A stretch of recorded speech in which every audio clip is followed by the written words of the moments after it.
Sarvadharmasthapakatvam Sarvadharmaswarupakaha Acharyanam Mahacharyo Ramakrishna Te Namaha. O establisher of all the faiths, embodiment of all the religions, the greatest teacher among all the teachers, O Sri Ramakrishna, my salutations to you. Sri Ramakrishna, in our previous reading, had taught us at Govinda Mukherjee's house in Belgharia.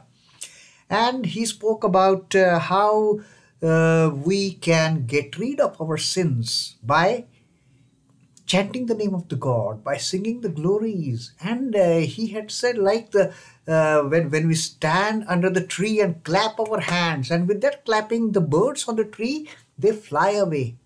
Sri Ramakrishna says, exactly like that. This chanting the name of Lord, doing japa, singing the glories of the God, it is like clapping the hands under the tree where all these sinful birds, they are perching, they are sitting. And with that clapping, these birds of sin, they will fly away from this body. They will never remain attached to us the moment we get into the practice of chanting the name. And then Sri Ramakrishna also told us that this chanting is not to be done once in a while. It should be done daily. It should be a regular practice. It should be a daily practice. And then Sri Ramakrishna had given the example of that English woman in the circus, where she was riding a horse standing on one leg and that horse running at the top speed, and this lady performing so many tricks and stunts. Sri Ramakrishna says she could do it only because of practice. She could balance herself on that running horse because of the practice. And Sri Ramakrishna says daily practice is a must to have that stage of getting into the habit of chanting the name of God. Doing it once in a while is not going to help you anyway to get rid of those sins. And then Sri Ramakrishna said these are the two things. That is the constant practice. And second thing was the passionate attachment to God. Through constant practice, keep on doing japa continuously, slowly, you will develop that raga bhakti, that passionate attachment to God. And once that raga bhakti a devotee attains, then that is the end of it. There is a vision of his chosen deity, a vision of her chosen deity. So Sri Ramakrishna has spoken about this, and then all the devotees, including Sri Ramakrishna, they all sat for having their midday meal, and just then a devotee started singing a song who was on the floor below. They were on the first floor. That song, the devotional song, it was praying to the mother, as if mother is sleeping in the Mooladhara, and the child is yearningly praying to mother, mother, please wake up. You are sleeping in Mooladhara for such a long time. Please wake up and do your duty. Do your duty of piercing the 6 chakras and reaching the Sahasrara. Sahasrara, where Lord Shiva is dwelling over there. And with this awakening of the 7 chakras, piercing through the 6 chakras, awakening the 7 chakras, please remove my grief, O compassionate mother, O essence of consciousness. The devotee is singing and listening to that song, listening to that wonderful journey from Mooladhara to Sahasrara, piercing all the 6 chakras within the spiritual body. Sri Ramakrishna went into samadhi. He became standstill. There was no movement. He couldn't. He was about to partake of food from the plate. He could not move his hand. He went into samadhi and lost his consciousness. After great effort, he came back onto the plane of senses, onto the normal plane, and he was still longing to listen to that song. And in that abstract mood, he told somebody, please take me there to the singer. And the devotee, very carefully, he brought him down. Sri Ramakrishna sat near that singer and requested him, please sing about the mother again. And the singer, the devotee singer, again sang that song, awake mother, awake, how long thou have been asleep in the lotus of Mooladhara. And Sri Ramakrishna again went into samadhi. So that was the visit to Sri Govinda Mukherjee's house in Belgharia. Now Sri Ramakrishna is back to Dakshineshwar, and in the midst of some devotees like Rakhal, Narendra, Ram, and one more devotee has come there. One more devotee has come. His name is Mr. Choudhury. Now this Choudhury, highly educated, 3-4 degrees of the university, of the Kolkata University, and he was a government servant. Recently he had lost his wife and he had started visiting Sri Ramakrishna to get that peace of mind. The peace of mind that he used to get with the compassionate and affectionate words of Sri Ramakrishna, with the nectarine advice that Sri Ramakrishna used to give to the devotees in his room, either in his room or in the gatherings at some devotee's place. So Mr. Choudhury had started visiting Sri Ramakrishna very frequently, and he was here today again to have that peace of mind through the words of Sri Ramakrishna. Now Sri Ramakrishna starts talking to the devotees. Mr. Choudhury is also there. Sri Ramakrishna pointing to some of his choicest disciples. Sri Ramakrishna is saying, devotees like Rakhal, Narendra, Bhavanath, they may be called as nityasiddhas. Now Rakhal, Narendra, Bhavanath, they were all youngsters and filled with enthusiasm to lead that path of spirituality, to know what is the goal of their life, and their objective was to reach the goal with the guidance from Sri Ramakrishna. Sri Ramakrishna says boys like these, they are the nityasiddhas. Rakhal went on to become a Swami Brahmananda, the first president of the Ramakrishna Matha and Ramakrishna Mission. Swami Vivekananda, we all know his greatness and his spiritual grandeur. Bhavanath was also a devotee, a very close devotee, intimate devotee of Sri Ramakrishna. He was to, Sri Ramakrishna wanted him to become, actually renounce everything like his brothers Rakhal and Narendra, but Bhavanath, he had to lead a householder's life and still continued to remain devoted to Sri Ramakrishna. Although he was not a sannyasi, but he was a householder sannyasi. In the garb of householder, he behaved, he lived that life as if he was a sannyasi. So Sri Ramakrishna telling about these youngsters, saying they are the nityasiddhas. Nityasiddha is their spiritual consciousness is awakened right from childhood. They have no affinity towards any of those material enjoyments.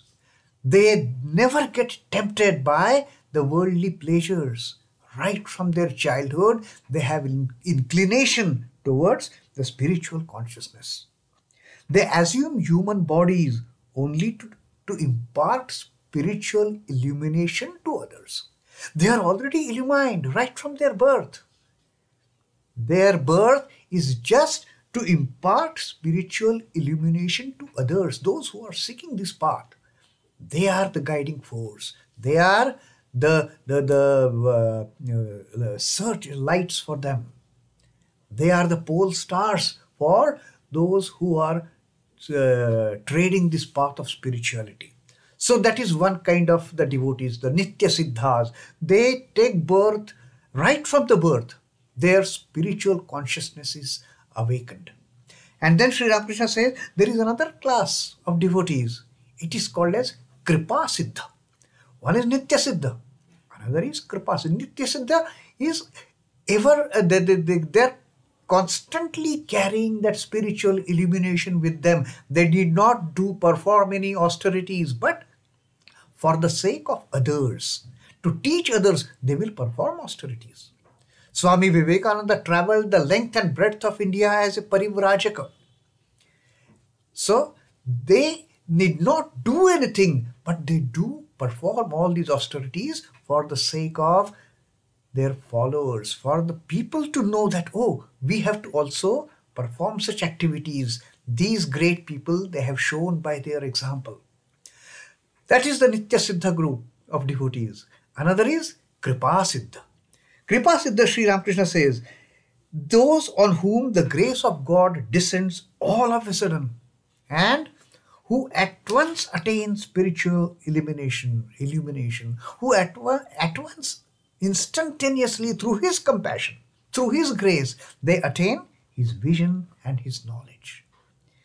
Such people may be likened to a dark room which has remained dark for thousands of years. Now Sri Ramakrishna compares this kripasiddha people, kripasiddha devotees, to a room which has remained dark for thousands of years.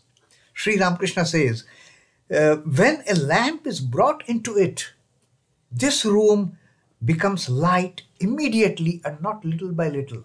Even if a room which has remained dark for years together, you bring light to that room, it is not that the light will start spreading into the room little by little, 5% here, then next 5%, then 10%, then 20%. No. Sri Ramakrishna says the moment you bring light to this room which has remained dark for thousands of years, it will get lit immediately. Like that, the kripasiddhas are. There may be darkness in their life for thousands of years. They may be ignorant of the spiritual path. They may be ignorant of the way forward. But with the grace of God, with the kripa, with the God's kripa, their lives, they get illumined. Like this room, which get instant illumination the moment you bring light to that room, although the room has remained dark for thousands of years. So Sri Ramakrishna says that this is the difference between nityasiddhas and kripasiddhas. Now, is Sri Ramakrishna indicating that he's showering his grace on Mr. Choudhury, that he's attaining such a peace of mind through these soothing words of Sri Ramakrishna? Then Sri Ramakrishna says, those who lead a householder's life should practice spiritual discipline. Again, that advice, again, that teaching of practice continues. Sri Ramakrishna's teaching of practice. Those who lead a householder's life should practice spiritual discipline. They should pray eagerly to God in solitude. Sri Ramakrishna has said, once in a while, one must get into solitude and pray to God, weep to God. God cannot be realized through scholarship. Now, this was a kind of advice to Mr. Choudhury, who has had 3-4 university degrees. Sri Ramakrishna says, through such degrees and qualifications and academics, one cannot realize God. God cannot be realized through scholarship. Who indeed can understand the things of the Spirit through reason? Things divine, nobody can understand through reasoning, through playing with the words, through that jugglery of playing with the words.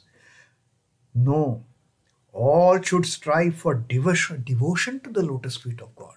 Don't get into that habit of reasoning and discrimination and discussions and debates over whether God is with form, God is with form. Just surrender at the lotus feet of the God with complete devotion, Sri Ramakrishna says. Infinite are the glories of God. How little can you fathom? Even if you have got tens of degrees from the universities, you cannot fathom, you cannot even imagine what are the glories of the God. God who has created this entire creation, can you understand his glories? Can you understand the way he functions? Can you ever find out the meaning of God's ways? You can never. God's ways are beyond the comprehension of the insignificant human intellect. Bhishma was none other than one of the 8 Vasus. Now again Sri Ramakrishna is giving the same example of Pitamaha Bhishma that he had given earlier. Pitamaha Bhishma lying on that the bed of arrows, tears trickling down his eyes. And when Arjuna asked Krishna that Bhishma, such a learned person, such a great devotee, God himself, God-like, even he is crying at the deathbed. What a wonder. Then Sri Krishna, he says, come, let us find out why he's crying. And then they all went to to Pitamaha Bhishma. And they asked him, why is it that tears are flowing from your eyes on the deathbed? Are you so sorry? Are you so repentant for all the wrongs that you have done? You are the Ganga Putra.